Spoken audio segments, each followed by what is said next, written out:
Welcome to the Holding Priority Podcast, the Magic the Gathering CDH podcast. I'm Cardboard Cryptid. And I'm the gaming ghost. On today's episode, we'll discuss our experience with MagicCon 2024. It was a lot of fun. It wasn't exactly like it was last year, but I had a good time. Yeah. Before we get into it, let's go into the shuffle up.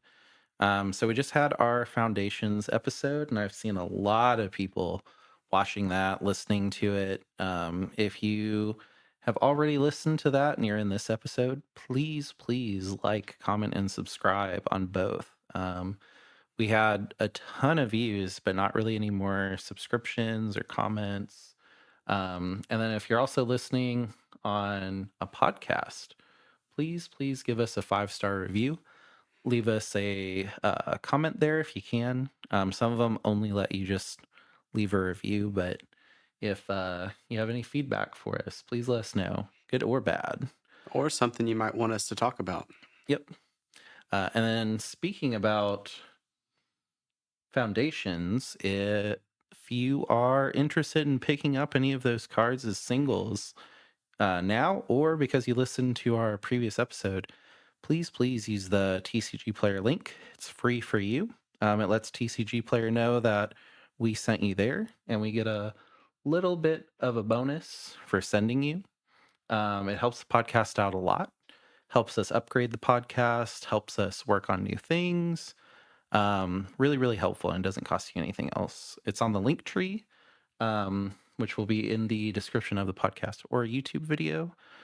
Has all of our links to everything we're working on, all of our social media, and also just lets you know how you can support the show. We also have I've heard Ko-Fi and I've heard Coffee. But if you're just like, I don't want to buy any cards, I just like listening to you guys are funny, but I do want to support, there's Ko-Fi. We recently had a donation, which was really awesome. From Josh. It says, great show. Love listening when driving, walking, or at the gym. Hope you get some good cards. That definitely went to Foundation's pre-release. So thank you so much. Really appreciate it. We're addicts. Yeah. We love the cardboard stuff. Yeah. And the more cardboard we buy, the more you guys get to hear about it. So So yeah, lots of cards. And then if you're just like, well, I just want to listen, I don't want to give any money, I don't want to buy any cards. Cool. Best way to support us is commenting, liking, subscribing, and setting the podcast to auto download, giving us reviews, all that. It's really awesome. All right, well, enough self-promotion. Let's get into MagicCon 2024. So I did listen to our MagicCon kind of packing episode before this, and I will say, as an addendum, I would suggest bringing a cloth, like medical mask. Whenever we're leaving MagicCon, we both kind of had the MagicCon crud, but me way more because my allergies are pretty sensitive, and I was coughing on the airplane.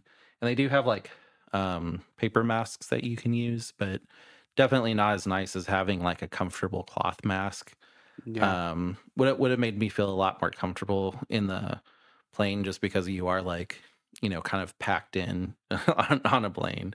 And we're big dudes because we play Magic. So, yeah, We're healthy. That's the yeah. There's something else. I'm sure it'll come up, but there were like two things that I was just like, okay, addendum to that. mm. uh, but let's get into MagicCon Vegas.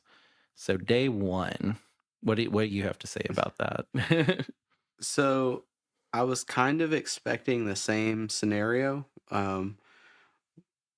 Last year when we went, we probably walked, I don't know, a block or two, maybe. And the door that we went in was closer. Yeah.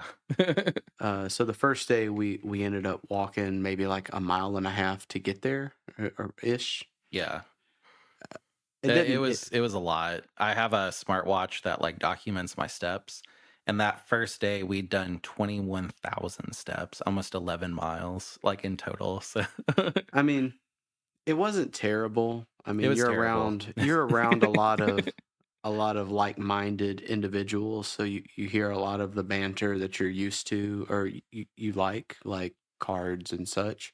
However, I don't think it wasn't as nice as the first time going into the actual place. Like we just walked across and then went in, Yeah. and now it's more of we planned it the second and third day a little bit Yeah. better, but So like for context, the Vegas Convention Center is having construction right now. So the hotel that we got, we usually would just from inside kind of walk across the street, and it was called like Convention Way, where we would go into the convention center, and then to get to the front, it maybe was like a 5 minute walk, like out in the sun. So it was like quite a walk. It was like a 15 to 20 minute walk, but with it being completely on the other side, like, we had to walk 3/4 of the entire convention center. It's huge. yeah, Like, this place is big. it's probably, if I had to say, like, I'd say it's the size of a football stadium. I'd say bigger, Yeah, honestly. maybe. I, I didn't realize it until the last day, but as we were driving up to it, it seemed to be multiple, like you could have multiple venues there at Yeah, once. yeah, And we only took like half of it, even with yeah. MagicCon, which is insane. It was tough for me because I just had a, ankle injury, and on top of that, I work from home, so I'm, like, not in the best shape, which, I mean, if you're listening to the podcast about magic, you're probably not in the best shape too, assuming. No attacks. Yeah, no attacks. But I was, like, wounded and not in the best shape, and I was like, "Okay," packed my day bag. I had a lot of stuff in it because it was day 1, and then when we had to walk, like, I think it was 3 miles after I looked at my smartwatch, I was just like, I'm pooped. Like, I don't know how much energy I have for the rest of the day." And then, because of my injury, my back was kind of hurting because I have to like shift my weight a little bit more off of the injured ankle, like even though I had an ankle brace. So when we got there, we were kind of like all in a holding pen, I guess is the best way to say it, where they had several lines and they wouldn't let anybody in till 10. So we got there and there was nowhere to lean, nowhere to sit. So I'm just like standing there with this like giant backpack on. And there was like a creator in front of us that I was like, I'm not I'm not in the mood to say hi to anybody. So I ended up like finding a place to lean, which was a little nice. The line had moved up to where like one of the poles that was holding the ribbon was there, and I was like, take off my bag, lean, great. But it was kind of like, as somebody that went from basically the most I'm around people wise is maybe like card shop, a card shop on a busy night, to like there's probably several thousand people all packed around me. It was kind of intimidating. I thought it was pretty interesting that they had maybe 5 rows, if not six or more. Yeah, And the I think you kind of hit the nail. It was kind of like cattle. yeah. You kind of packed into these like rows, and then they let them out one row at a time to go in. And you could tell that they were pretty done with it because like the people that were like telling us to get in line, they were like, get in line, you know, as much as you can, cram to the front. If there's somebody in front of you that's just standing there and they're not paying attention, they're on their phone, don't wait for them, just walk past them. You have permission to cut. Like, and there were some people that were in like the earlier holding ones that they had probably been there for like a good hour because it opened at like 10, and it looked like some of the people got in at like 8:30, and they didn't get in much earlier than us, maybe like 30 seconds earlier than us. But there were people that had made like sections in the line where they put play mats down and they were sitting and playing a game.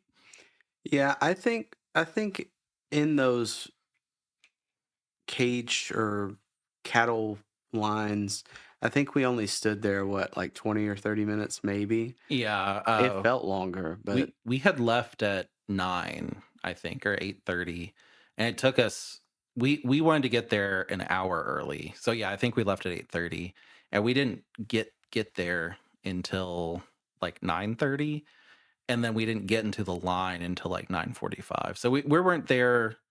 I think we were maybe, like, there 20, 30 minutes, but it was one of those things that, like, I kinda questioned why we were getting there early, and then the next days, we were just like, "Let's just walk in," around, like, 10:15, and we didn't experience that, and it we didn't experience longer lines or anything, so I it think it was was just day 1 rush, but it was much nicer. yeah. I will say it was humbling looking around and being like, "Man, this is huge." Yeah. Last year, it felt a lot more, approachable, like, I could see tons of creators, and, like, we went up to a bunch and had, like, our mats signed. Oh, yeah, that was the other thing. We didn't get our mats signed this time because there were just so many people. A lot of the creators were in like meet and greets that were in a completely different section, and we did see quite a few. Like we're in line with one, and then Play to Win was out there. I think they played 20 CDH games over the week, so like they were out there. But I felt like a lot of the creators for the most part, seemed to kind of stay in the meet and greets, like the professor I didn't see the entire time, which, I like, didn't the professor, like, very obvious, like, a guy in a suit and long hair and I didn't see half of the people that we seen last time. yeah, yeah, Like, yeah. I did see some of the old council members, Yeah, right? yeah. And sorry, I don't know the guy's name, but um, I didn't see. Oh, co- Shivam, I think you're talking about? he always has like a Mario shirt. Yeah, I yeah, don't yeah, know yeah. exactly, and I might be wrong. If it's not Mario, just post it in the comments. I'll be more than happy to see that. No, But I think his, like, icon is, like, him as Mario, so he I, usually wears yeah. yeah, that makes a lot more sense too. But no, just walking around the first time, we seen even in the hotel we seen a lot of Yeah, creators, Shivam bot. I looked him up. but we didn't see very many at all there. I think it was because they had a separate section, and in that section they Mhm. were doing, Meet and meet greets, and yeah. greets and games and whatever have you, and that really didn't rub my my itch to play Magic, to be honest. Like, Yeah, like whenever I go to play, I go to meet people, and I go to get the stuff signed. And there was a lot more people this time, which I mean is good. There's more people to play. But it was really cool the first time for feeling that the creators were like so accessible and there were so many there and they had so much time. With the because they completely sold out MagicCon Vegas. So I think it was smart to put them separate, yeah. separate, so that, like and, like, there were some, like I saw Kibler and Olivia a couple times, which, I was surprised, with all the stuff that had gone on, like, props to both of them for, being brave and still having fun at a venue, I think that shows a lot about their character and the Mhm. game in general, Yeah, but, yeah. um, I do feel like last year we seen a lot more people, more, tight-knit, and I feel like it was more of well, I know it was a smaller venue for sure, but it just felt kind of more homey, I guess, like you could walk and they're right there, Yeah. but, this one was a little different. I believe we went from those cattle cages straight to signing stuff. Yeah. So we immediately went to, oh, man, the guy that Frazier. does yeah. Well, no, we went to, the guy that Oh, did, pool. yeah, Mark Poole Yeah, first, pool first. and then we went to Dan Frazier. So what we did was they were kinda catty corner from each other.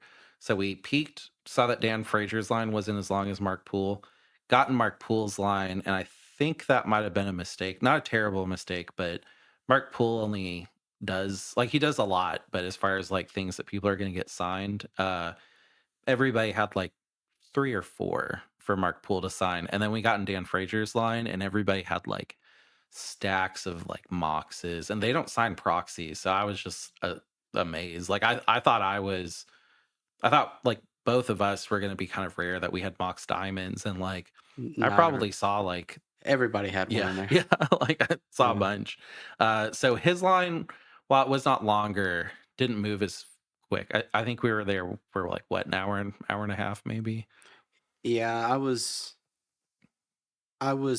pretty done after we got out of Yeah. that one because we had stood there for so long and just like my hips and kind of Yeah. holding the backpack, and there's only so much side banter you can do. Yeah, and this is like kind of me being this is less of a fun answer and me being a project manager, but I really think that they should put a limit on the amount of cards that you can get signed, because like there were a lot of people that were like, "Oh, I want to get my 3 favorite cards signed." And then there were other people that were like, "I want to get 15 of my favorite cards signed."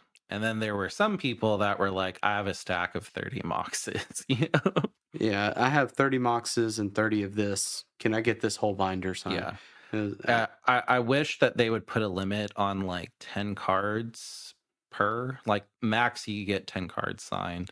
I don't think the artists really care, because like if they sign 30 cards for one person or 10 cards for three people, it doesn't change how much they make. So yeah, if they don't care, I don't really care. But it was kind of frustrating being in line, because what you had, like what, two for Dan Frazier? I do. I think I had two Yeah. exactly. I Yeah. think I got Fire Covenant, and was Yeah. that him? Fire Covenant, and then Mox Mox Diamond, Diamond. yeah. And like it was just like, well, I got my little two cards that I went and signed. Like I kind of wish that there was a like, okay, I'll sign 10 right now. And I know that they don't want to hold on, like be responsible for like, losing somebody's Mox Diamond or anything like that. But yeah, I wish that there was a little bit more line management. I will say that like they did a good job. There were people that were like standing at the end of the line to show where the end of the line was for like the artists that were really jam packed. And whenever they need to take a break, basically they would cap the line and go, "I'm going to sign the rest of them, and then I'll go." Yeah. I got really scared. Oh yeah, when he was talking about leaving. Yeah. So we were one guy had maybe 20 cards or 30 cards or something. Oh He had yeah, a yeah. whole bunch. And you could tell that Frazier was getting kind of tired. And then you went and he was like, I think we're going to take a break here in just a minute or so. And I looked over and I was like, oh man, Mm, I've only got two cards, man. So I took them out and I was just holding them like, yeah. I have these two.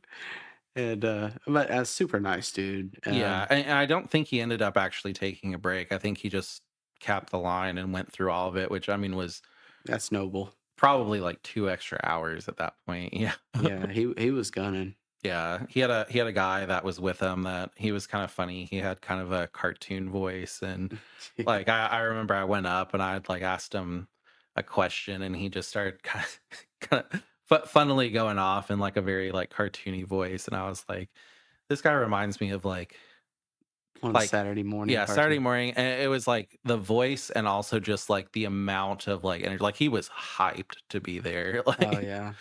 yeah, it was a lot of fun. And then I think you were either going to take a break after Dan Frazier, or you were kind of looking at other lines. So so initially you got through before I did, and then Yeah, he yeah, kind yeah, of took a minute. I think he was deciding, yeah, yeah. and you had went and sat down and kind of let your stuff dry, and then by the time I got to you, I was like, oh man, Margaret's gone.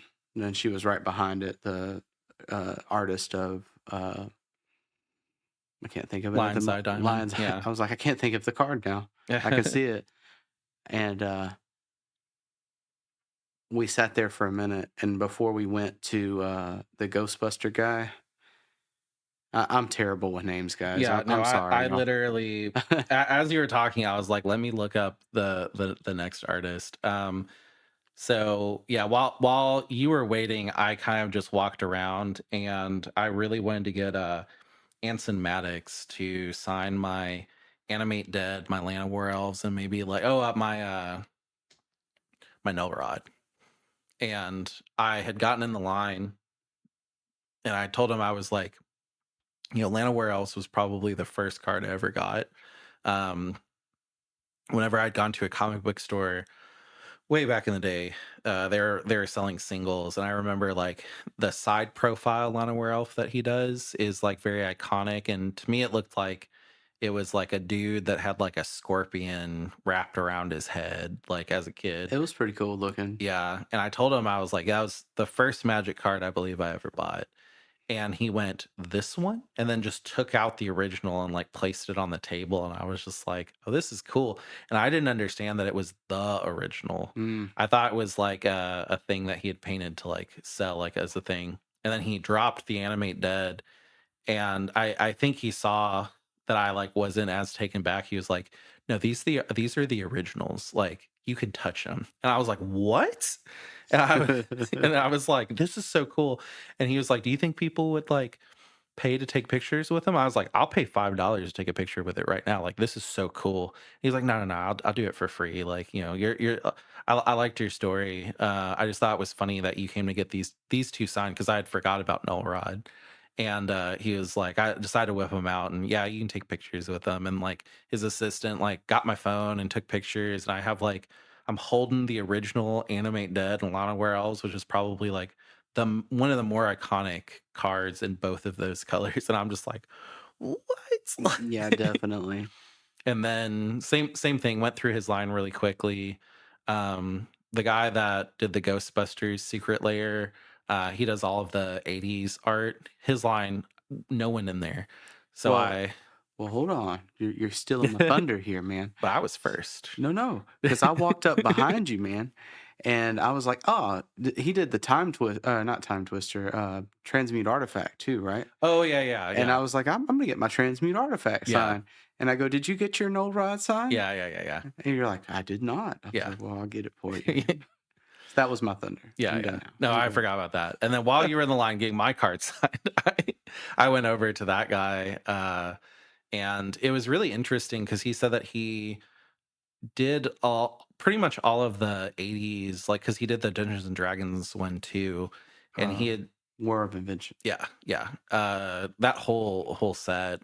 So if it's like an '80s cartoon, he has permission they get permission for him to get the style guide. And then when he gets the style guide from that original show, he can match them. And I'm kind of a Ghostbusters nerd as far as the original show. And like we had talked quite a bit about like how it was interesting that the show was set in New York, but it was, I believe, sent out to a Korean like animation company. And it was Korean animators trying their best to animate what it was like to live in New York based off of what they knew, like Mm. pictures. And then also whenever they were like supposed to make ghosts, they were like, well, we know of yokai, so like we'll just kind of make yokai. And they were like, yeah, that's good. And he was kind of telling me that they told him to just make up some ghosts in some of the things where they were like, yeah, this one just put some ghosts in the background, whatever you feel. And he was like, well, no, I want to put ghosts from the show. So he watched the opening and he was like, the first ghosts I see, I'm going to put in. And then from the opening, there was like a collection of ghosts. He was like, cool, draw. Mm. But he had a special signature out and he was like, oh, I'm surprised that like you had gotten this secret layer already. I was like, yep, brought it from Texas. He was like, I do have a Slimer signature that I can do. Um, and he had like uh the one that you got to, the not ectoplasm, but the Um, ghost whip. Proton. Yeah, proton pack or the proton beam. Mhm. So I got all of mine Slimer signed, and he was like, This is the first one I've done. How do you like them?" I'm like, "This is great." It was cool because we would also had a small conversation because it was literally only me in line about he and his daughter had gone to a game store and there wasn't really anybody there and they kind of wanted to play and the owner was like, "Yeah, I'll play you guys." And sat down and the owner had like some crazy, I think was playing Rog Sai from what he was telling me. Like he didn't even remember the commanders and he was like, Yeah, it's my daughter who I'm trying to teach Commander to, me who I only play kitchen table, and then like the shop owner just like proceeds to like mulligan 4 times and then just whip us as hard as possible. And I was like, that is definitely not the experience somebody should be doing. Like, and I was like telling him, I was like, we do play CDH, but like at the very least, I would be like, hey, this is the deck I play. It's pretty quick. This is how fast it wins. Are you okay playing it? And then if the answer is no, the answer is no. Or if you have an extra deck, yeah, I can borrow. I'll play that. Or also, maybe I wouldn't mulligan to 4 cards if I'm playing a child. Yeah. Like, and he thought that that was really funny. He was like, "Yeah, I'm kinda put off of it because of that." And I was like, "Yeah, I'm sorry that, happened to you. It's fun, could you play it with your child? Probably not." But, like, but I thought that was really cool that I got the world first Ghostbusters signature, and then you went in the line right after that. I did Or was that not. the next day? I did not. So I went to the Lion's Eye Diamond, That's right. and you were like kind of catty corner, Yeah, yeah. and I got in the line. She had maybe like four people, and she was kind of going through it kind of fast. And I looked, and she had something like special or some kind of weird Oh, yeah, name or yeah, something. And I was like, well, what is a special signature? yeah. And she was like, oh, well, I draw on it. I do some stuff that I want to like kind of enhance it. And I was like, please do that. And she took probably 10 or 15 minutes and kind of drew some stuff and made like really made it pop Mhm. and put a nice signature. Matter of fact, the guy behind me was like, I want one of those. Yeah. I was like, cool. But no, I was really glad that Margaret was there. We were questioning it in the Fraser line. Yeah, 'cause I didn't see her in the pre, like, list of artists, so I was happy to see her. Yeah, she all of these cards are pretty old, and they've been around a long time. You know, these conventions can be draining. I seemingly from the last one we went to, not this one that we just came from, but the one previously where you got yours signed, I was Yeah. like, I could see her probably putting this up pretty soon, Mhm. just being like, I don't want to do this all the time. But I was really glad to see her there. She's super nice. She reminds me of like how like my grandma used to act or Mhm. something. Like she's such a nice lady. And then It's also clear that she's, like, exceptionally nerdy and, like, OG nerdy. Like, she has always been into high fantasy and, like, all of that. yeah, I mean her art style is very specific, Yeah.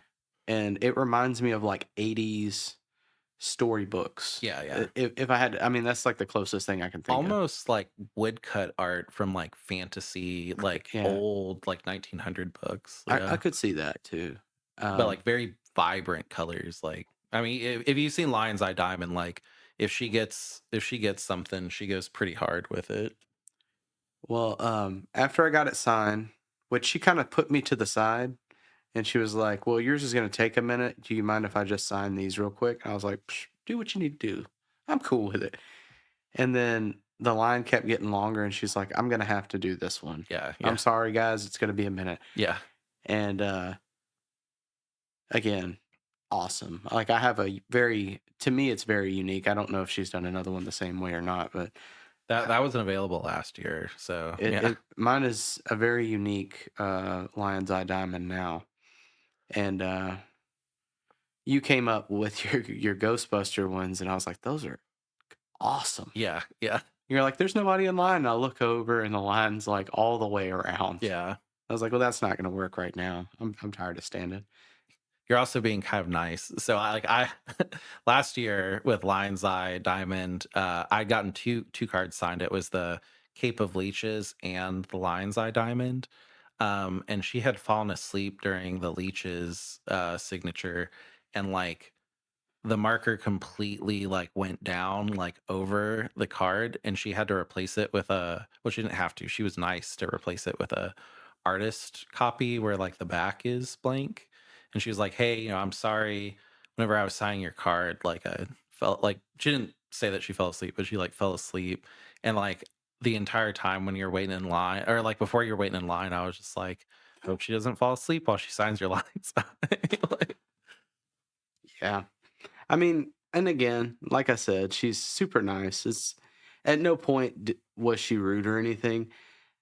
It just I can tell that some of these conventions can be draining Oh, yeah. I mean, I was tired. I could not imagine sitting there all day, and like signing over and yeah, over. She probably, but you came up, and when I seen yours, I was like, well, I could go stand in that one. And when I looked, I was like, I'm not standing in no lines.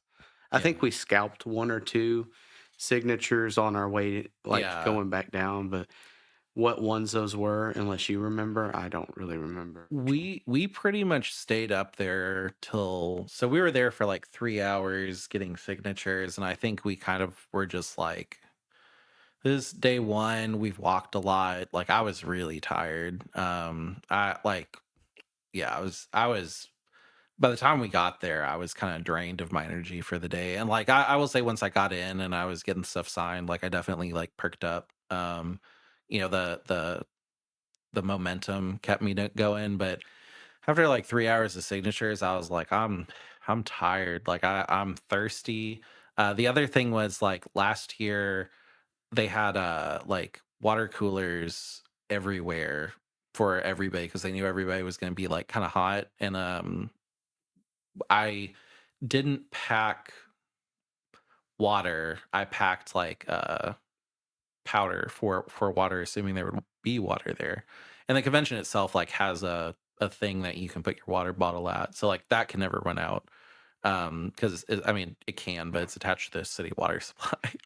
But they had put up a lot of strategic water coolers around, and they were out like within 15 minutes. Like people were there were so many people there, it was really hard to accommodate everybody. So there was basically, I don't think even on the second floor there was a water refill. I think it was only on the first floor. So it was a little bit harder to stay hydrated. There were a lot of vendors that had stuff, so like they kept in good stock. So you could go like buy drinks. But if you were somebody that was like, you know, had flown to Vegas and got a hotel and also wanted to spend a couple $100 on cards and you're trying to save money.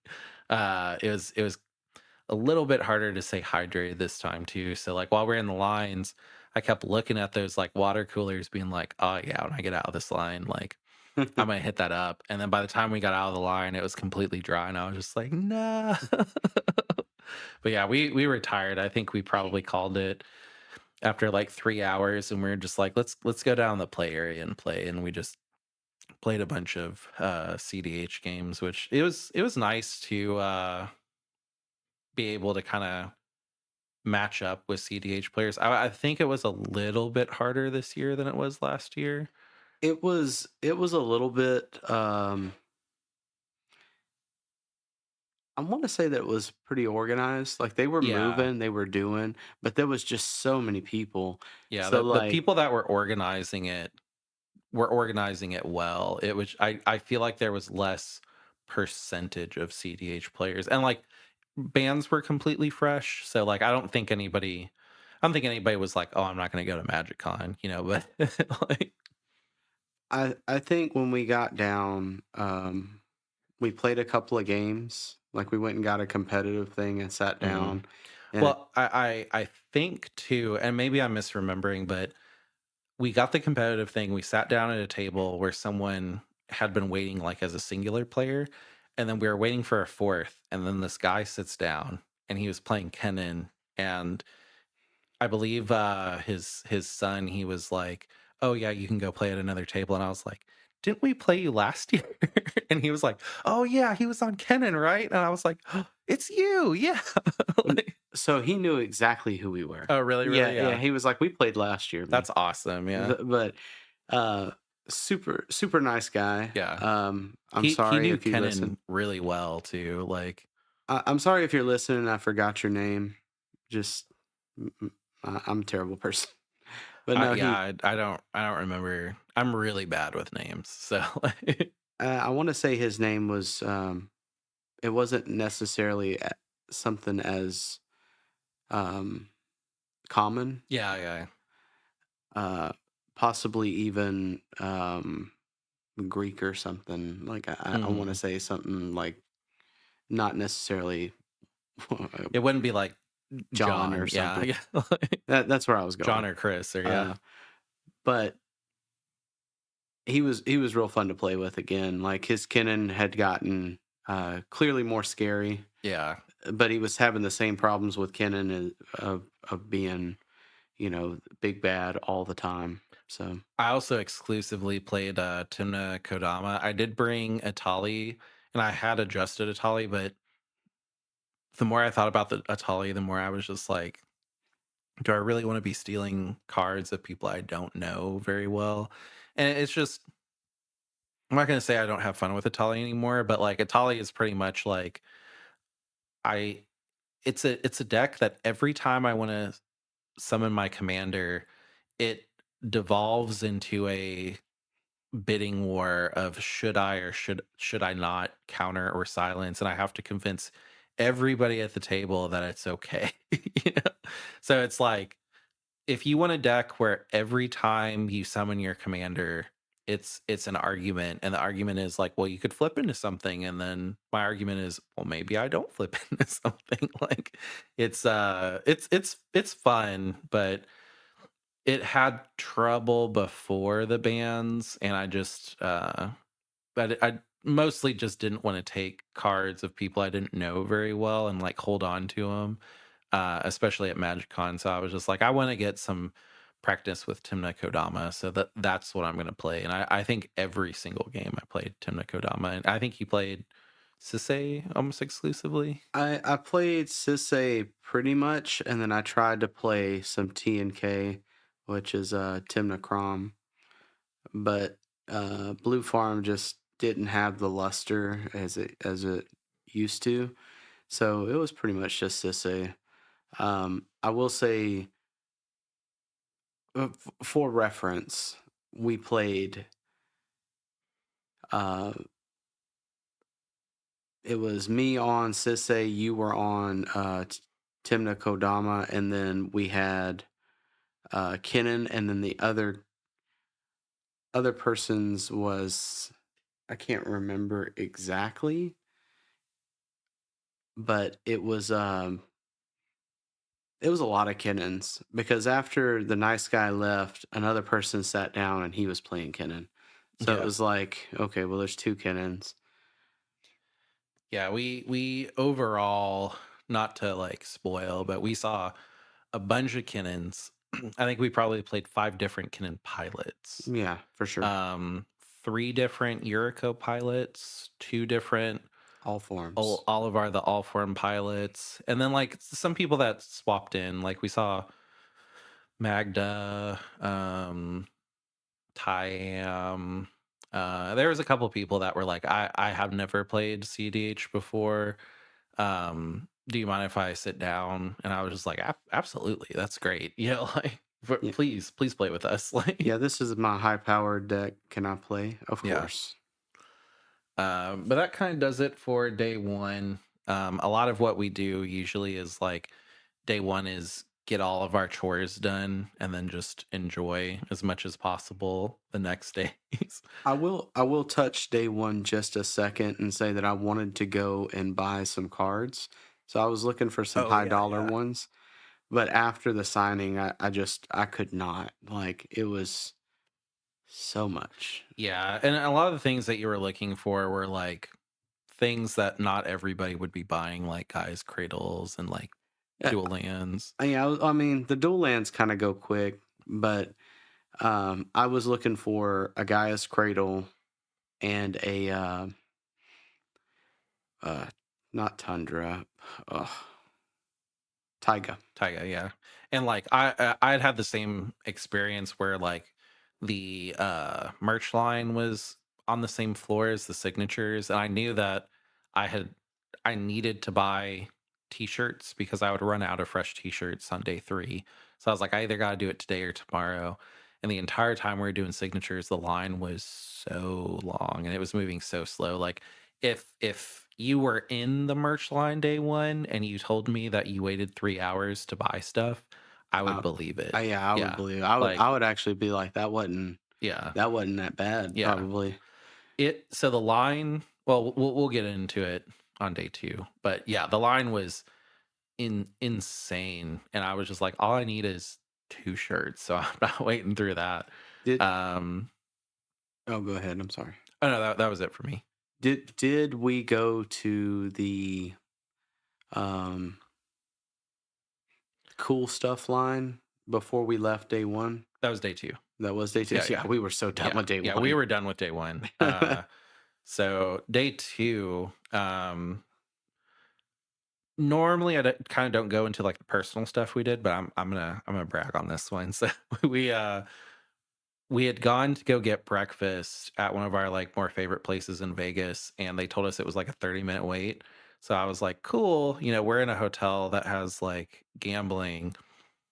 We didn't do much gambling. We didn't do any. I think we did, like, one pull on a slot machine I last time. oh yeah, yeah, for sure. Yeah, Last time just maybe one. yeah, and, on day 2, I was like, we're sitting here waiting for breakfast. I've got like 20 bucks. Like let me toss some in, get some pictures. Like I'll pay $20 for like Instagram pictures if I lose it all. And played a little bit to pass the time. And I was like, I'll put 10 more in because I had like cash on me. Put 10 more in, won $500. So we're like running around trying to figure out how to like cash it out because I've never been in a place before and found the place to like cash in the ticket. They just gave me like straight up cash, and I was just like, the moment I won, I was like, I'm done, cash out. Like I'm not gonna sit here and play and like be like, oh, I have $500, I can play for another hour. Like I was like, no, I want the money. This is gonna pay for a gilded drink.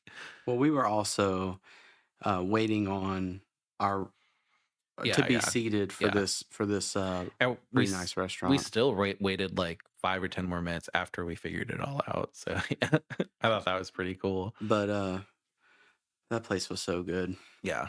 Uh, then we got to the venue. I think we tried in the beginning. Did we try to get We signatures? beelined Yeah. just about every day Yeah. Yeah. up to signatures just to kind of get in. We were significantly later than the first day though. I Yeah. think we But were by like an hour or something. I 100% did not want to wait in those holding pens again. So, No, like, we were good. Like we just kind of walked straight in. yeah. And I didn't feel like we were, I felt like the lines were still pretty short. And I mean, like, I'm sure. So it was Friday, Saturday, Sunday. Usually I assume day 1 and day 2 are gonna be kinda packed because day 1 is gonna be, like, the super fans that actually, like, took off to be there on Friday, and then day 2 is the people that didn't feel like taking off on Friday, but still wanted to get the weekend pass, but, like, I didn't feel like we had lost really anything coming a little bit late.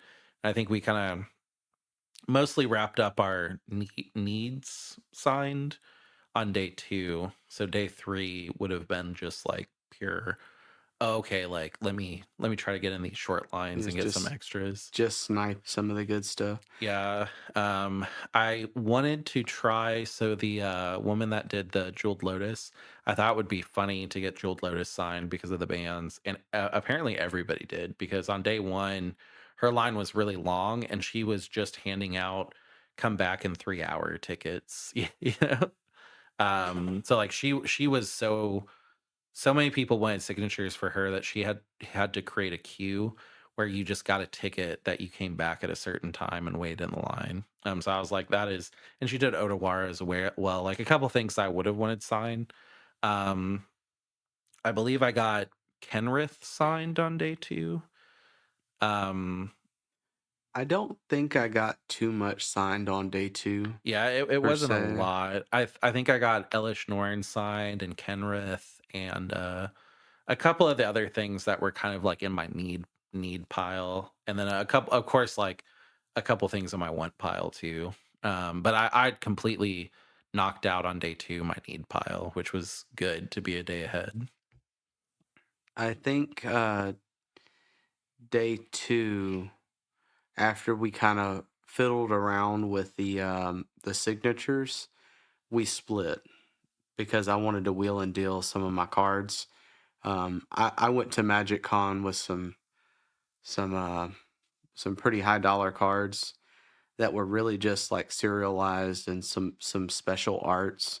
And I'm a player, man. Like I want some of them, you know, s- highly valuable CEDH staples. Hmm. You know, one being a Gaia's Cradle. I never had one. I didn't really play green too much, but since I'm playing Sisay, that's where we're at. So we split there. I think you went to the to get your stuff, Yeah, yeah, yeah. and I just broke off down to the merchant trading Yeah, floor. yeah. So yeah, so while you were there, I realized that the line was really long day one, and I was like, I have during day two, I absolutely have to get a shirt because if I don't, I won't have a clean shirt for day three. Yeah. Mm, Uh, so there were people that were not in line waiting to get in like the actual like laid out line day one. Day two, I got there and there was like quite a bit of a line. I'd say about a 15-minute wait. But I walked through the ropes that they had set up for the line. And I'm not kidding. Like, I probably went through 20 different turns and twists like to get to the line. like that's awesome. like I walked it should have been probably like a 3-minute walk if it would have just been like, like straight there. But for me to walk through all of the twists and turns, it took me 20 minutes. And it was funny because there was like a dude behind me that was also walking through them. And like we'd be like, 10 feet apart, but I'd be like, "Oh, yep, took me 2 more minutes to get here, so, like, see you in 2 minutes," and, Mm. like, it was funny because I was like I think I got, like, 2,000 steps just walking through the line. Got some shirts, got the little, Fibble Flip, like, Commander Buddy. They had I had this was like a complaint point for me, but I had ordered the Fibble Flip plush and it was really big and they couldn't send it to me. So I had to go get it at the merch place and it was big. So like I had to figure out how to fit this like giant plush into my luggage that I expected to have at home and I had to figure out how to get it home through a flight with luggage. So I wasn't able to buy as much. I bought a Fibble Flip Tiki Cup too. Um, I think I bought. I wanted to get the Gold Saber Halloween mat because I really liked it, and I'd heard somebody in line behind me say it was sold out. And I couldn't find it anywhere, so I just believed them. Mm. So I got a Vegas the Fibble Flip or the Duskmorn Vegas mat. I can't remember. Not too much, just enough to put in a little bit of stuff. But then you were still waiting on signatures, and I had my backpack. I had a giant bag that had a Fibble Flip in it, and then I had my other bag that was like a like tiki mug that could break, my Fibble Flip commander thing that could also break, and then I'd wrap the shirts around them, and I was, like, loaded down, and I had to just shove the Fibble Flip, like, I shoved everything into one bag, and then I kind of, like, crushed the Fibble Flip, like, plush because I mean, it's a plush, it was okay, and just jammed it in my bag, but I had to, like, cart that all of that stuff around all day, and, like, we played quite a bit that day, but, like, it was it was a very heavy bag day, unfortunately. Yeah, so I wasn't real big on purchasing anything from the shop. I mean, I probably should have, but again, I had very little space, and I didn't want to carry 100 things, Yeah. nor ask you to carry something that you didn't account for initially. So I felt like a pack mule all day, Yeah, like that's that. 100%. But I think once we got done, or once I got done with some of the signatures, I went ahead and ran down and did the wheel and deal, Mhm. which, I mean, obviously the house wins most trades Yeah. is what you're doing. You know you're probably gonna get about 60% value. However, the fact that I traded in the cards and got the Gaia's Cradle outright, Yeah. and then also a Taiga, which was two of the big things that I Yeah. needed. And Um, they were cards that you would have never ever put in a command like CDH deck. oh no, So like, they were art and yeah, serialized. Like I yeah, had a Luck bobblehead that was serialized, that and a Bumble flower that was raised foil, yeah, and I think it was some Trash Panda from Bloomborough raised foil, and then an otter that was yeah. raised foil, which I traded all those in, got a Gaia's Cradle and a Taiga, and then as I'm going through my deck, I realized I don't have a Silvala. Oh yeah, yeah, So I was like, well, let me go ahead and try to get a Silvala, which took most of my time because I was in a line just to buy the card. But by the time I was done, I came up, and I think I was gone maybe 30 minutes max.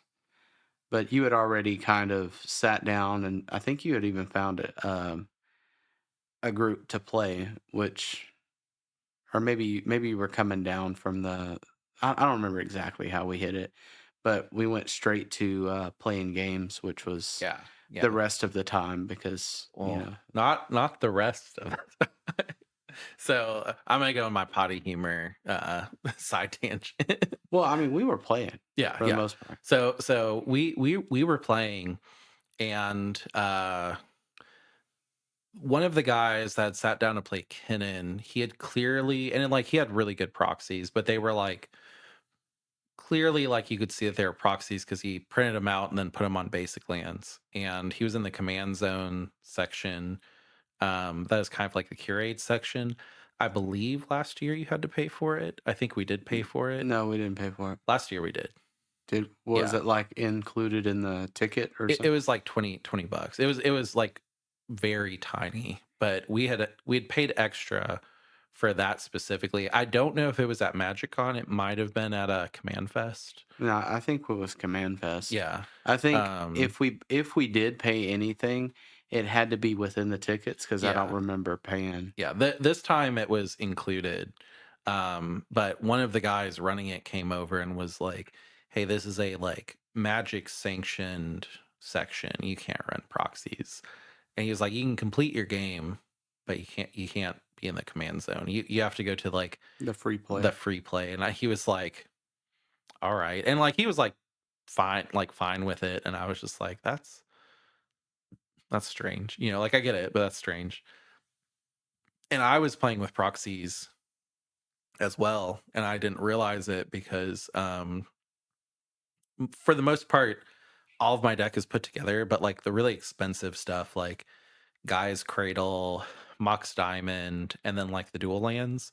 I keep proxied and then the cards locked away because like, you know, I don't want to I would never lose the deck. But if I did, I would rather not replace a Guy's Cradle, or like if I lost a card, and that card happened to be Guy's Cradle, I'd rather lose a proxy than the original.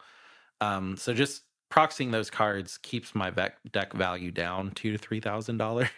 Yeah, So that's I usually do that, and there was a competitive commander event that we had heard of on the first day, and I was thinking about entering, but they were really strict on proxies, so I couldn't enter. And also, like it was single elimination, so like everybody got onto a table. Whoever won that table kept playing the other three didn't, and like it was whoever could win the most, which that's going to be more of a like turbo style deck. Like my deck just really hopes to get 2 wins out of 5 by like controlling, but like I'm not gonna in Tenma Kodama, I'm not gonna sweep the event for the most part. So I was like, I don't really think that that's worth the money.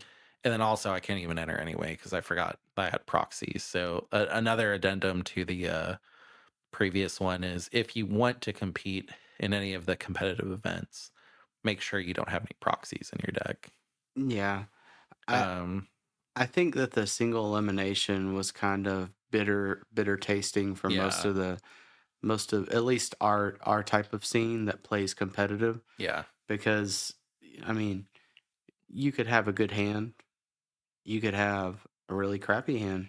Like, It benefits those decks that can just win in turn 1 or 2 to just push.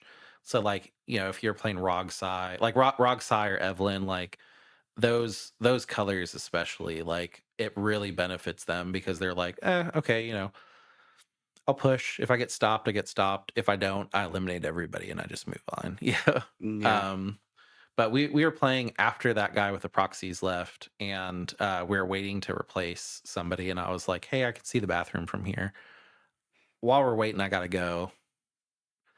Ran over, and there was a huge line to use the bathroom because there was one bathroom within the convention, and then there was one outside of the convention, in like the kind of entry area.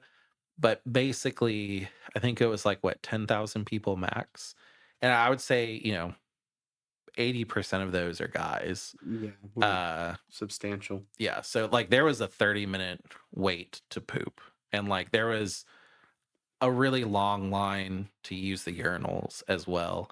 And it was really interesting being in that line because like there were people like clearly clenching and like closing their eyes and looking up at the ceiling, and like the smell in there was horrendous. Like there were people that were like literally like picking their shirt up and like covering their nose, and like it was I had to use the bathroom, so at the time I wasn't very entertained, but like it was so packed that like the urinals never stopped flushing. Like the entire time it was like someone would walk up and then the urinal would flush, and then while somebody walked up while the urinal was flushing, they'd take care of business, and then they'd walk away and the urinal would flush again. So it was like 20 urinals flushing for 30 minutes straight, and then like the stalls flushing a bunch because I think everybody probably flushed 2 times, like probably like a mercy flush, after waiting through the line so long. And like I felt bad because I was like, I don't have to go too bad. Like this isn't an emergency, but people are waiting on me and I've already waited 10 minutes. Like, I'm not going to just be like, oh, I'll come back. Mm. And I think you guys had said that like a couple of people had like rotated out while I was like trying to go to the bathroom Oh, and so on the other end yeah. of the convention, we were waiting, and I was like, "Well, if he's going there for a minute, I'm gonna try to re-sleeve this deck real fast." Because my initial thought was, I have my deck fully built now. I'm gonna go ahead and put it together so I could play an event either later on today or tomorrow. And spoiler, there was no more commander events, at least competitive commander events that next day. So I did re-sleeve the deck, but while we were waiting, we probably had 4 people come up Oh, to yeah. play. I felt so bad when I got back. The Like, guy was like, "Is your friend okay?" I was like, "I don't know. I'm re-sleeving the deck. He's a big boy." and also like while I was there, I was like sending you like live tweet updates too. I was focused on. I was like, "Man, I don't want him to come back and me be like halfway through this deck." Yeah. So No, it was a process. And I thought it was interesting. So while we are in the command zone, one of the employees was going up, and every person that was playing CDH, he was taking a tally of the CDH commanders, and he had said that we had asked him pretty late in the day because he came back and he was like, "Have I gotten you guys yet?" And I was like, "No, I don't think you've gotten them." And towards the end of the day, I was like, "How many Timno Kodamas do you have?" And he was like, "You're the only one." He was like, "How many Sisseys do you have?" It's like two. It's like, "How many?" "Can I ask you how many cannons?" And he was just like 12. Yeah. So it was interesting that they were taking a tally of like what CDH commanders were out there. Like somebody had asked him specifically to take note of that, which I thought was cool. He didn't really tell us why. Yeah. I don't think he may have not even known why. Yeah. It might have just been like, well, my boss told me to do this. So, Yeah. yeah. Um, but yeah, we went through a lot of games once you came back though. We probably played Oh, a yeah. couple hours at least. Yeah. I mean, we saw Thras Francisco, which like one of our friends in our group plays. So it was fun to help somebody that had I think he had just put it together because like there were definitely some pet cards in there. And like I'd shown him how you can like swing with Francisco, check the top, and then do your ballista line afterwards. And he was like, that's awesome. And also that guy said that he subscribed to the podcast. So I hope you're listening right now. You were fun to play. Like Yeah, it was a good game. yeah. Like I think we played it was probably like 5 games at least or 4 games or something like that. Yeah. It was a lot. Yeah, we the Yuriko had the Black Lotus badge, and we'd been asking him questions about it because like it was substantially more expensive, and he had said basically like he got to skip a lot of lines or his lines were a lot shorter.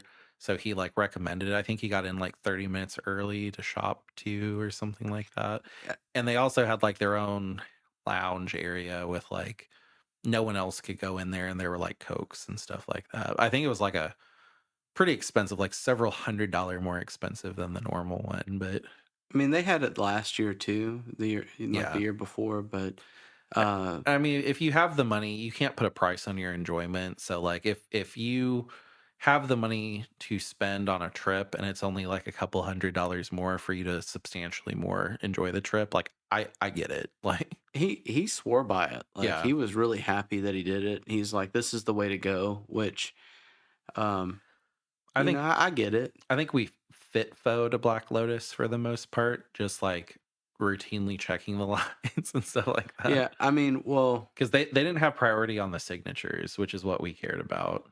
I think they also had uh they could play any event. I think that was part of it. Maybe, And I yeah. think that Oh, they had meet and greets, they special had meet meet and and greets. greets Yeah, as yeah, well. yeah. So I mean, there's clearly things that are like valuable. However, going into this year, thinking of last year, if you would have told me, well, you can go and meet the creators, I'd have been like, I've seen them all the whole Yeah, time the last yeah. time. So This year completely changed my outlook on what a Magic Con can be, and I mean, like, for the worse, for the better, you know? Like, certain things, like we said, like, were worse. Certain things like, with more people, yeah, I didn't get as many opportunities with creators, but also I got more people to play. So, you know, I'd never seen Alvar Allform before. that was a Like, lot of fun. yeah, not even on like YouTube videos or anything like that. So I was really excited to play one and we got to play two. So that was really cool. I didn't know that they basically like go infinite by making infinite Lands. like copies of islands and then like infinite like Ristic studies and you know like lock the game down. It was really interesting. Yeah. The way it won, I think we saw it go off once and it was I thought I had something for it and then they just played around it with it on the stack and I was like, "Oh, that's That's really game. cool." Yeah. Yeah, I thought it was pretty cool that we seen Yuriko coming back. Yeah. I had no doubt that Kennen was going to be there. Um, Magda, I think we seen a couple of Magda. I thought Magda might be dead due to the bans, but Magda seems to be pretty resilient. Yeah, the Boil 2 was just this weekend, which was Top Deck's last like sponsored event and I believe Magda top 4 if not top 16. So like It was in top 16 for yeah. sure. I I do think that the second day they were doing like magic all night type of thing, and you could play until midnight. Yeah, and we did stay till like what 10. I don't think we made it that far, man. I think it was like 8 or 9 We made it so far that the food trucks had left. because I think that it was around 9 because we had a reservation for something. Yeah, yeah. I think that was it. I think we had the reservation for dinner at the hotel, and we were willing to cancel it if we could go out and get a food truck. And then the food trucks had gone. So we were like, oh, okay, like we stayed over because usually they kick us out around like 6.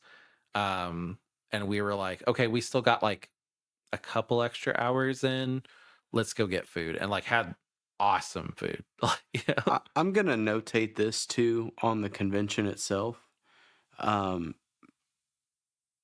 you can get food at the convention. mhm. It is pricey. It was better last year too. It's pricey, and not only that, but if you're if you're one of those people, or if you have any medical conditions to where you need to eat something, I would suggest you throw a Cliff Bar in your bag Yeah. or some kind of something, because by the time we were hungry, it was like we were ready to eat. Yeah.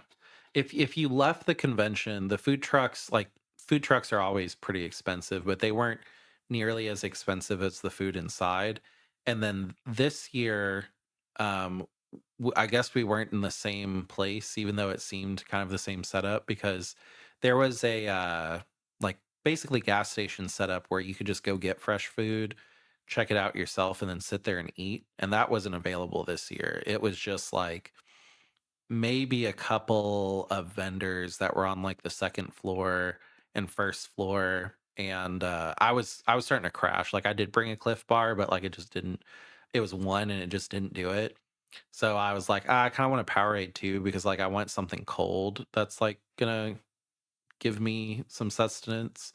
And they had like basically like Chipotle style chicken and rice and beans bowl, and I got just rice, beans, and a little bit of chicken, no guacamole, and it was like $25 just for that. Like it was, and I understand that they pay to be there, so like because they have to pay, they have to make their money. Like no complaints about them making $25 off of me because it was a local business, obviously too. Like it wasn't actually Chipotle.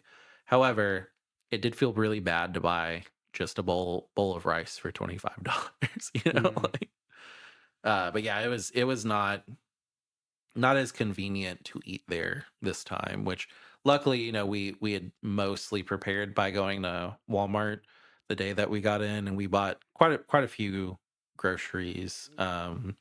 Which that was an experience.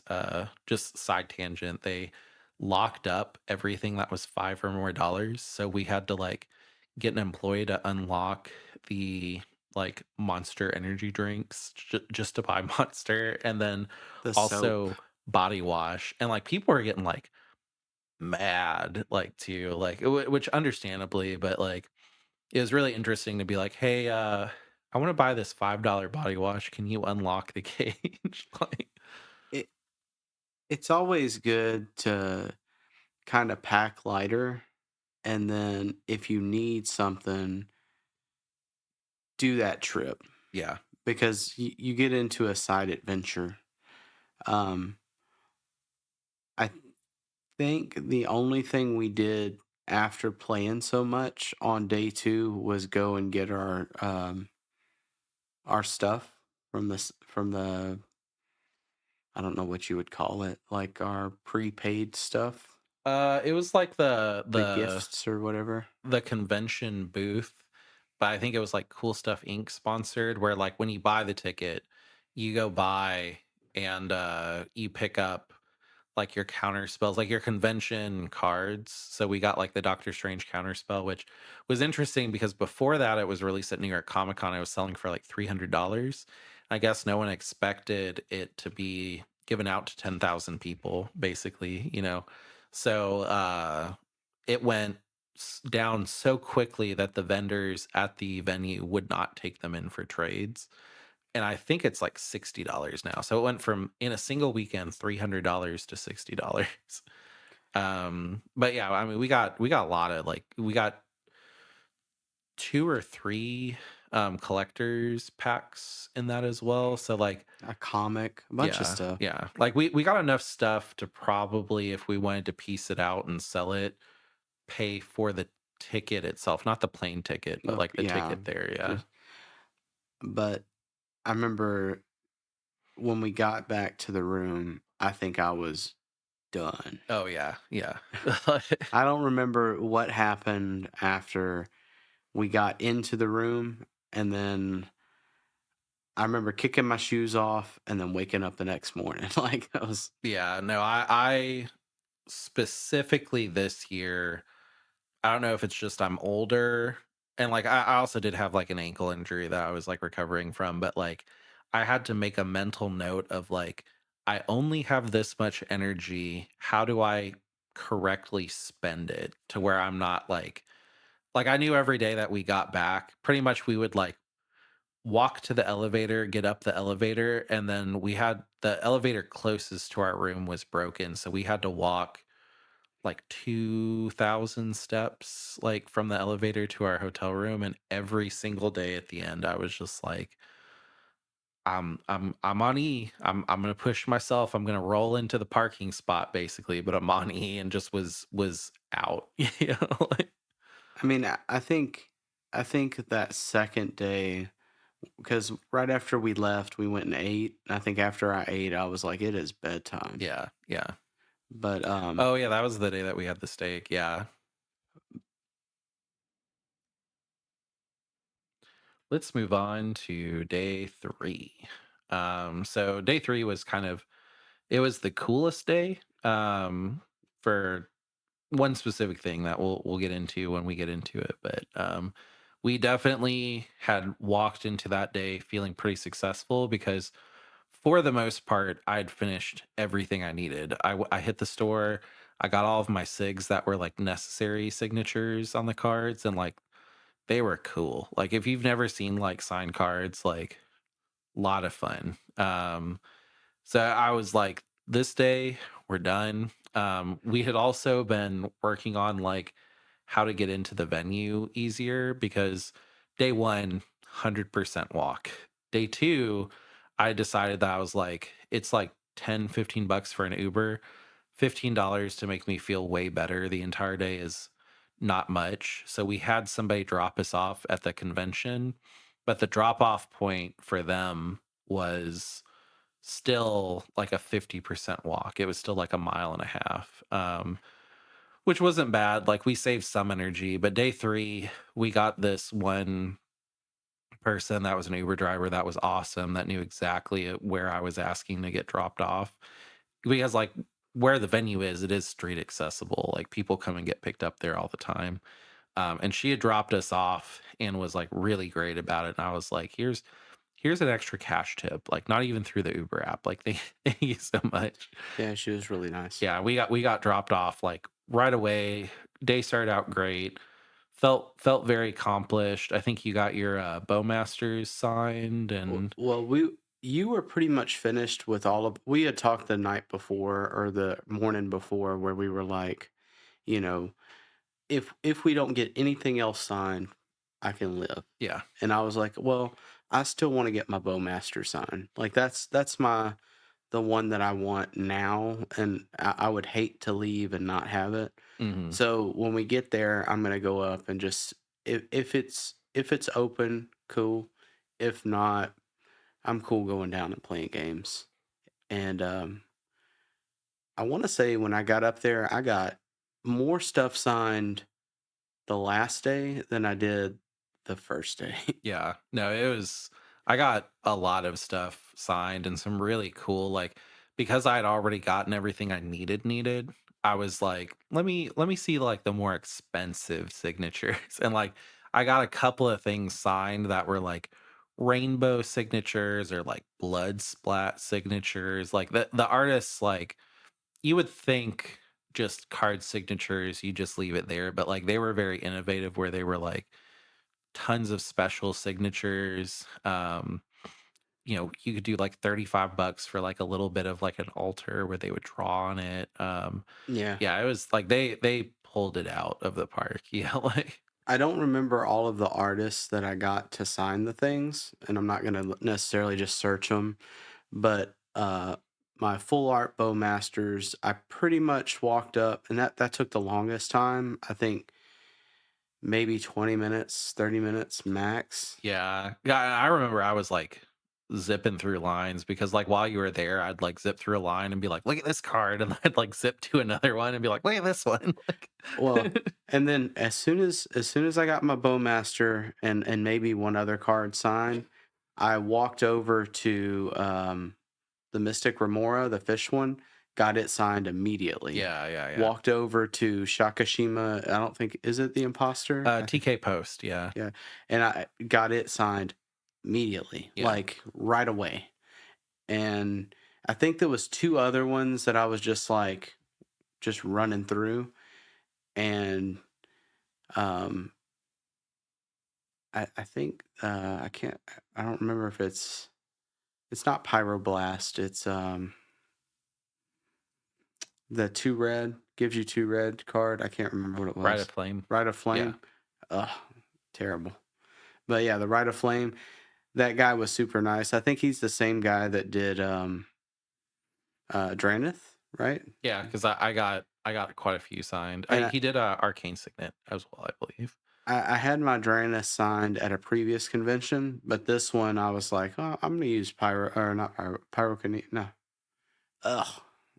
Rite of Rite of Flame. Flame, yeah. Sorry guys. Get my Rite of Flame signed, and that one took the next most amount of time, and then after that, I think we just kind of walked around seeing who was open, Yeah. and uh, I'll let you take over because I think we stopped at one that was pretty neat. I was done with the signatures, so I don't. I think it was Wizards, Wizard of the Oh, Bar. yeah. So I went up to Wizards of the Barge, because I wanted one of the shirts, and I had a Goblin recruiter, and I forgot that he was there doing signatures, and I was just like, you're here, I gotta buy something, and I got a Wizards of the Barge playmat, and I was like, you're the only signature that's going to be on this. Like, sign as big as you want. It could be the whole thing. Yeah, and it Mm. was like a 25% of the mat was signed by him. And it was funny because, like, as I was talking to him, I was just like, I really love the dark ritual art that you've done. Like, in our play group, like, we were so sad to see that there's only like four of those in the world. And he was like, yeah. And I was like, are you like, do you even get like artist copies of them, like with like clear backs? And he was like, no. Um, I was pretty sad too, like they told me that I could do art for like a very iconic card, and I did it, and then after I was done, they were like, "We're only going to print four of them and give them." And he was like, yeah, pretty sad there. However, like I'm really happy to hear that you enjoyed the art." And I was like, "We just proxy them." Like and he was like, "Fair, fair." Yeah. So I thought that was cool. And then I think that kind of wraps up our signatures for the event and pretty much the rest of the day for the most part. It was Yeah, games. we just played games. We had a pretty cool experience where we had sat down at a place and we had somebody that played Alvar sit with us and then somebody else sit with us who I didn't really recognize. And the guy that had played Alvar was like, "Oh my god, you guys are here!" And like, I was just like, I don't know who this person is." And it was funny because like they do like a mostly spell table like game, so like you don't really see like their faces in their video. And they had said the name of their YouTube channel, which I'm gonna be selfish and not say it because we might have might be doing something with them pretty soon, so I don't want to Little spoil it. Yeah, little collab. yeah. But it was pretty cool because that guy like they all came over. The guy asked for pictures and signatures, and like he was hyped. And the entire time he was like, "I'm really really sorry, guys. Like I just got to do." I was like, "No, like this is what we're here to do. Like have fun. I can wait 20 minutes for you guys to geek out." And the guy from the creators, he was like, "Oh, thanks for that. Thanks for being cool." And I was like, "Yeah, no problem."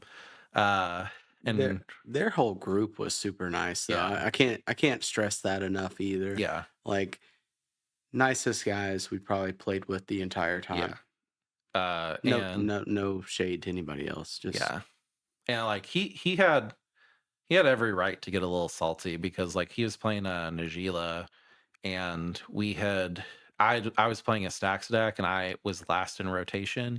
And with Timno Kodama, when I go last in rotation, it's shut everybody else down to where they get caught up with me basically being last. And then right at the end, I kind of try to surge, but like whenever I'm fourth, my game plan is shut everybody down.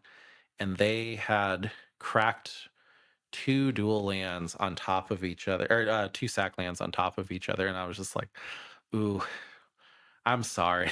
I played a not op agent, but the mind bird, sensor. yeah, mind sensor. And they did end up finding one land, but the other one was like gone. And I was just like, yeah, and they kind of didn't recover from that. And like the entire time I was like, ooh, I wouldn't be salty, but I'd be like, I can't play. Like this isn't fun. But they Mm, were like great, great mood. Everybody at the table was having a lot of fun. The guy playing Olvar, was like, working with us on like what he should and should not counter. Because I think he had said that he had just played play to win for his first CDH game ever. yeah. He was having a lot of fun. They were having a lot of fun. It was a lot of fun. And we ended up getting their contact information, and we might have a collab coming out soon. Which It more wasn't info. it wasn't what play to win. It was not. Yeah, it was not. I know that I don't know, it was kind of confusing to me how it went, but Yeah, yeah, yeah. we are not saying the name specifically because it would be a surprise if you see us Yeah. with Future Twitter update, hopefully. Yeah, like I will say that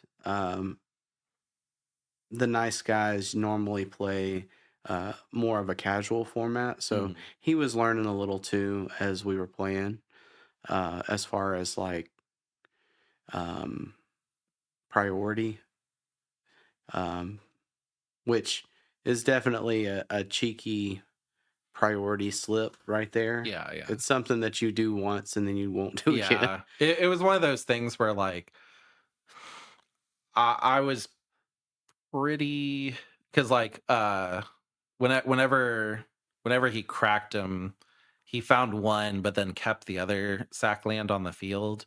And I was just like, I'm gonna be nice and just say you only cracked one. Like the other one's gonna stay there, but it's not gone. you know. Mm, but yeah, Yeah, it was one of those things where we were just kind of like, yeah, it happened. Everybody's got to learn that. And he was like, I will never make a mistake again. uh, I had a lot of good games with Sisse that day. Yeah. I think that I don't know how many we played, but I think I won more than I lost, which is better Mm, than not. I'd won a lot You that day did? too. I It think was the day I before. think between us, we probably took 2/3 of all the wins every day, which like Timna Kodama was like It was on fire. really kicking butt. Yeah, Like it was on fire. I'd gotten drawn I'd had a couple of really fun wins. Like I normally don't talk about specific games too much, but like we'd had some really fun interactions where there was a guy on Kennen, and he was just like very clearly just going off. And I had gotten Drana Linvala out, and I successfully had like been able to be like, no, we need this. Like it was one of those things where it's like, yeah, I mean, you're right. We do need it. Like Ken's about to win. And then I went on my next turn, infinite green with Devoted Druid. And I was like, okay, I'm gonna put infinite cannon triggers on the stack. And then everybody was like, what? And I was like, no, it's any color that I see fit, I can use. I don't need the blue. And I was just like, Infinite green means infinite cannon triggers, which means I get Timna Kodama out. Every single non-human creature comes out on your end step, pass to me. I have all of my creatures on the battlefield. Mm, that was a Uh, cool win. yeah, because it was a lot of fun. And then we also had played them. That same player went to tie them, and it was funny because they were like, "Oh, I can just like lock the game down," and I was just like, "This is where I thrive." And I was like showing them that I could like with Kodama, because a lot of people are like, "Why do you do Kodama? Why not like something that with Infinite Green is a little bit easier to win?" And I was like, yeah, I get it, but like Kodama is is my ace in the hole where I can just be like, okay, I have Kodama. I can just start dropping Grand Abolishers. And then like you can't do anything then. Like whenever you see the Grand Abolisher off the trigger, it's too late. You can't be like, oh no, no, no. Like, in response to Grand Abolisher's ETB, it's like, no, there's no ETB. Like you guys are just done. This is Yeah, my turn now. you should have done something on the spell before the Yeah. drop. Yeah. It, Uh it's good. It's a yeah. good the window for interaction is quite a bit smaller than you would think, hmm and it pulls wins out pretty fast through that. Yeah, and it's one of those decks where like I can look at my hand and my seat position and go, this is how I'm gonna play the game being fourth, and this is how I'm gonna play the game being first or second or third. And it's fun because every position I'm in, I can play the game a different way. And then as the game evolves, there's a lot of things that I can kind of like move into where I'm like, okay, well, now I need to just shut the game down. And yeah, I'm shut down, but I can get double the things out with Kodama. So, like, good. Like I'm going to be ahead. It was a lot of fun. I felt like a lot of the people that were playing us, minus Magda, I don't think Magda had a very fun time because the deck is built around shutting off abilities and artifacts, which, like, Magda, sorry. Yeah. uh, yeah, it was a lot of fun. We played a lot of games, and then met a lot of cool people. A lot of people subscribe to the channel. I hope you guys are listening and hearing us talk about we had fun with you. And then I'm pretty excited about the possible, collab, um, with more info to come. And if you are listening to the podcast and we played with you, hopefully we see you at the next Magic Con and we can play as well. Yeah, Except for the one that's coming up in like the yeah, next few months. I don't think I could do another one that soon. It's tiring. yeah. So just kind of going into future state. 2025 MagicCon is all US locations. And whenever we looked at Vegas, which is our preferred MagicCon, it was like May or something like that, like very soon. And I was like, at the time, I was on a high and I was just like, oh man, yeah, like do MagicCon now. And then after those 3 days and coming home and needing to recover and being as tired as I was just like, I don't think I can do another Vegas MagicCon It, 6 months. Like, it was funny because you were like, well, we could just go. yeah, I was like, I don't know, man. Like, I got a lot of stuff we've got a lot of things going on, and it's right around the corner. Like, we're gonna hit Thanksgiving, Christmas, New Year's, yeah. I mean, a month, and then I think that, the like, the problem for me was 2023 MagicCon was so easy and so yeah, fun, and like this was very tiring. Lots of people, lots of walking. Uh, it wasn't as comfortable as it was last year. Overall, not to be a bummer, but overall, I had less fun this year than I did last year. But I still had last year was a 10 out of 10.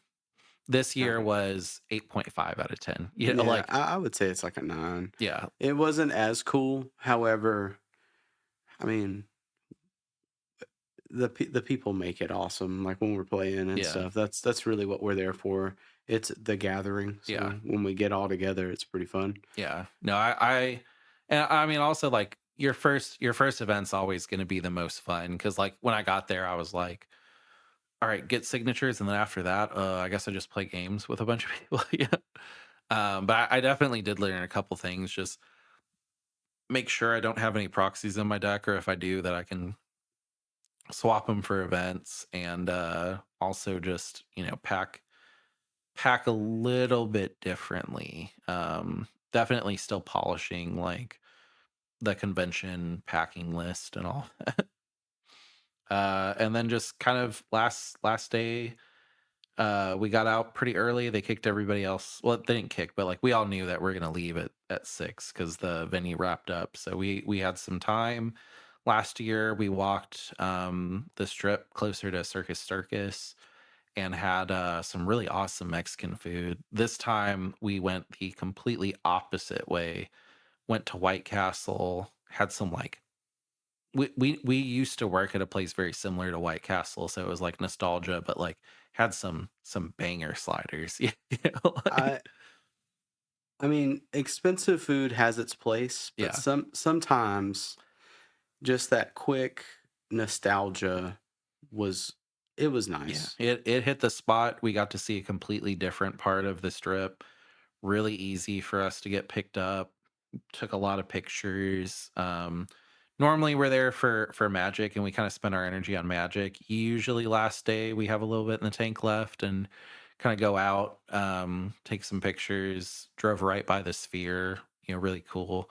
It was funny because I was watching Twitter to kind of, I didn't have a lot of energy, so I wasn't like super on Twitter, but I was watching Twitter to kind of see like where everybody was creators wise. And Play to Win, when they checked into their hotel, it didn't have any water service, and then they were like, "Well, we'll just stick it out. Like, clearly, at some point, water will be restored. It's a hotel." Stayed there all the way till the night. They said there was no water still, so they got moved to a different hotel. But like, crazy to think that so many people came in for Magic and one hotel there. I'm not sure which one they stayed at, but it just didn't have water, and they had to shift completely from that hotel to another hotel. Mm.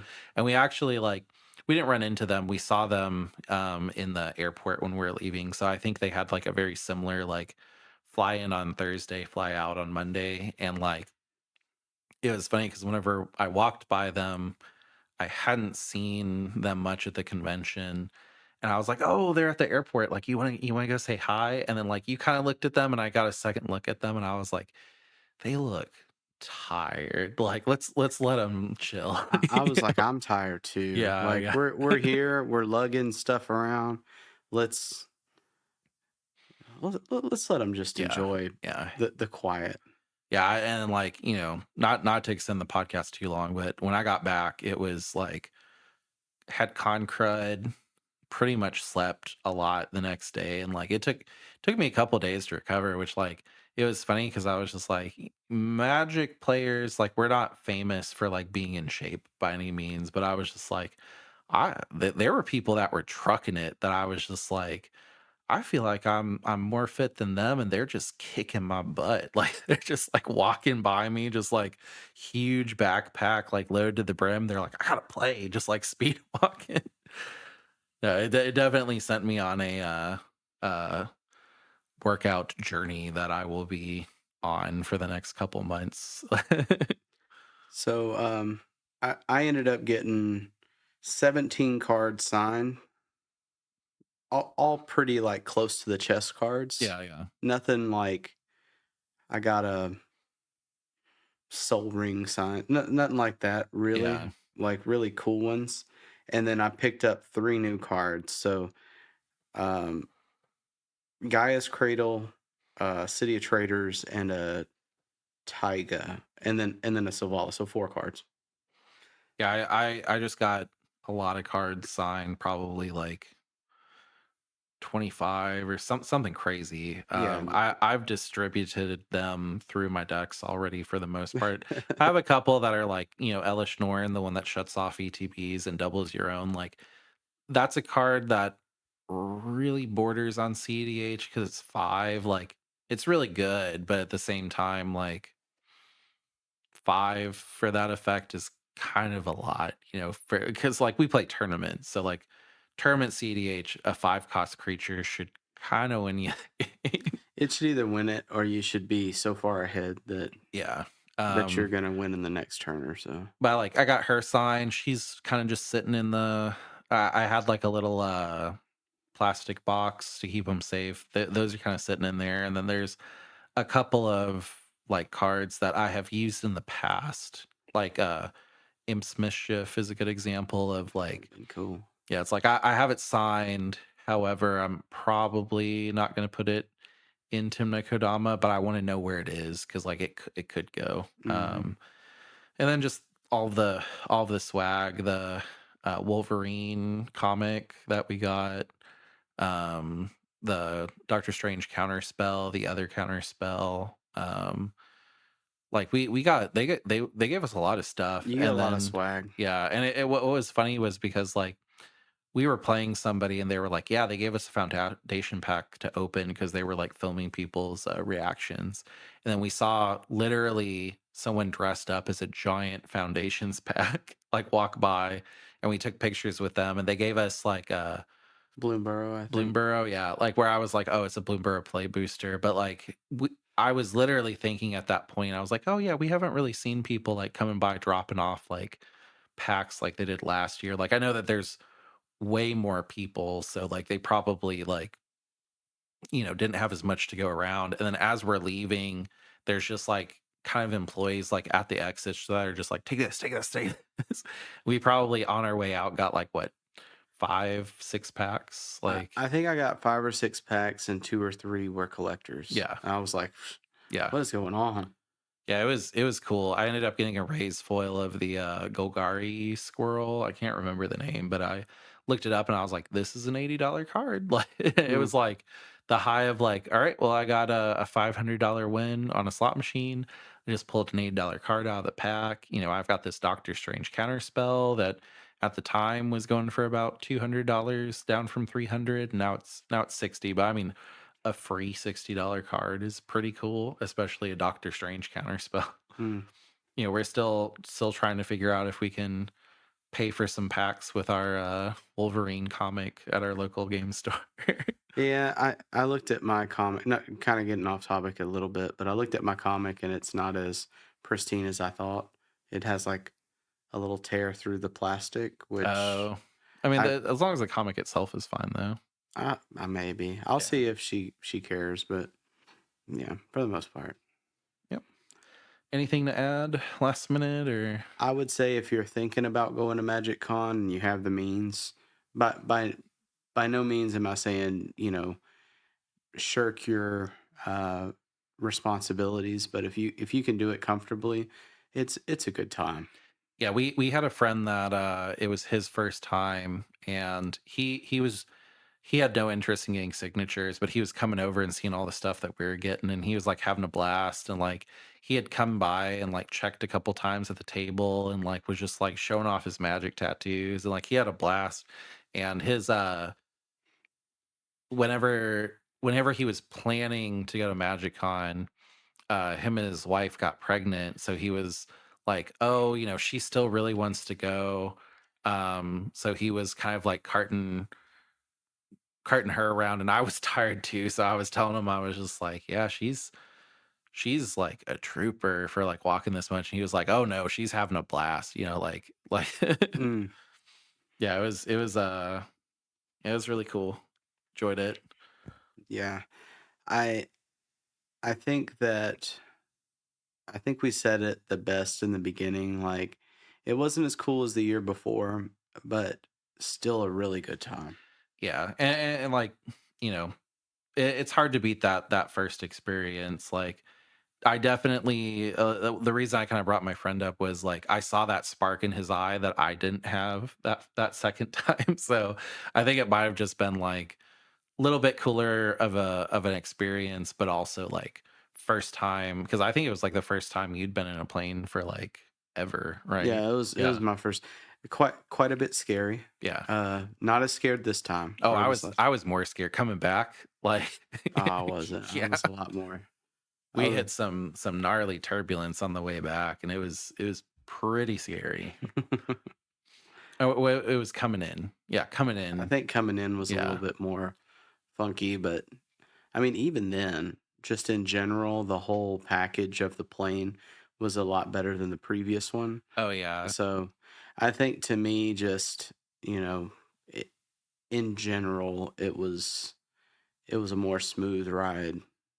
I will definitely say the entire time we're in the airport, it felt a lot more comfortable where I was like, "Oh, I kinda know the system." Like, this isn't as crazy as it was last time, but I was still thinking, I was like, "Man, those creators that, like, they're constantly, like, maybe doing a convention a month and maybe sometimes 2." Like, I had done a Los Angeles trip and a Vegas trip in the same month, and I was just like, this is insane." And then they also have to continue, like, their side hustles and, all that. Doing all their things, yeah.